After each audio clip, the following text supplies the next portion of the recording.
Notre enquête maintenant sur la grande braderie du patrimoine, tout autre chose. Église, palais de justice, château, face aux coûts d'entretien et de rénovation, certaines collectivités décident de se séparer de ces biens remarquables. Des sites de vente spécialisés sont apparus récemment, de nouveaux investisseurs émergent. Mais qui sont-ils et pourquoi rachètent-ils ces pans d'histoire? Julie Beckrich avec Valérie Lucas et Éric Jacquin, regardez. Une église, un château, un ancien abattoir, un moulin ou un palais de justice. Des pans entiers de notre patrimoine sont aujourd'hui à vendre, parfois même aux enchères sur Internet. Pourquoi les villes, les départements, les régions et l'État se séparent-ils de leurs bijoux de famille? Est-ce une bonne affaire ou un sacrifice? À Saint-Brieuc, l'élu en charge des finances et des bâtiments publics a un nouveau dossier sur le feu, vendre ce complexe. Là, c'est Carwal, donc la colonie de vacances de la ville de Saint-Brieuc, enfin l'ancien bâtiment. Un site en bord de mer où des générations d'enfants de Saint-Brieuc passent leurs vacances depuis 1951. Aujourd'hui, ils ne respectent plus les normes de sécurité et d'accessibilité. La ville va s'en séparer. Estimation 4 millions d'euros.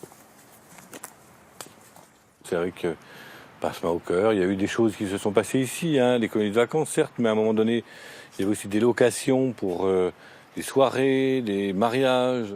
Depuis 1 an, le site est vide, désaffecté. Alors c'était quoi donc ici, c'était l'ancien réfectoire qui accueillait les enfants. La ville de Saint-Brieuc a fait le calcul, le site n'était plus rentable. Il y a une charge de fonctionnement pour la ville, régulière et tous les ans, qui monte à plus de 30 000 euros par an. Donc pour un équipement qui est peu ou sous-utilisé. Donc 2 mois, 2 mois et demi par an.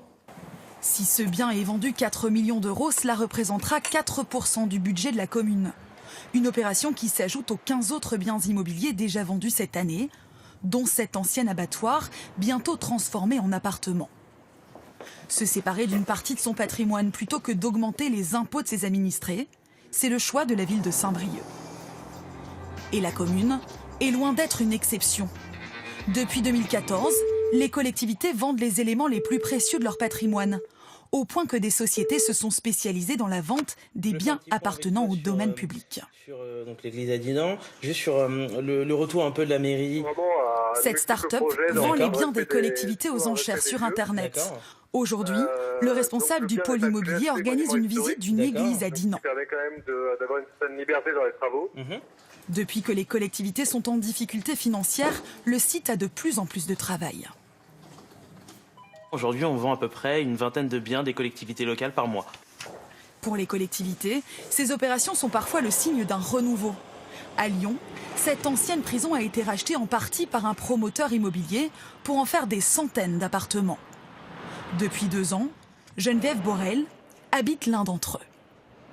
Ce qui reste de la prison, c'est juste ce bâtiment-là. Je crois savoir que c'était des bâtiments de gardiens, parce que d'ailleurs, on ne voit pas de barreaux. 435 000 euros, l'appartement de 87 mètres carrés en plein centre-ville.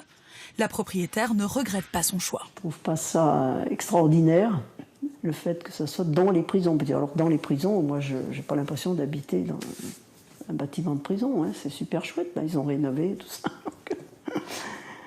Et dans le quartier, plusieurs commerces sont ouverts depuis la reconversion. Cette restauratrice s'est installée il y a 4 mois. Les prisonniers ont fait crier, que ce soit la nuit ou le jour. Donc c'est sûr que j'aurais jamais pris ou acheté quelque chose ici. Et là, avec la rénovation, vous êtes lancé? Tout à fait, je suis très contente.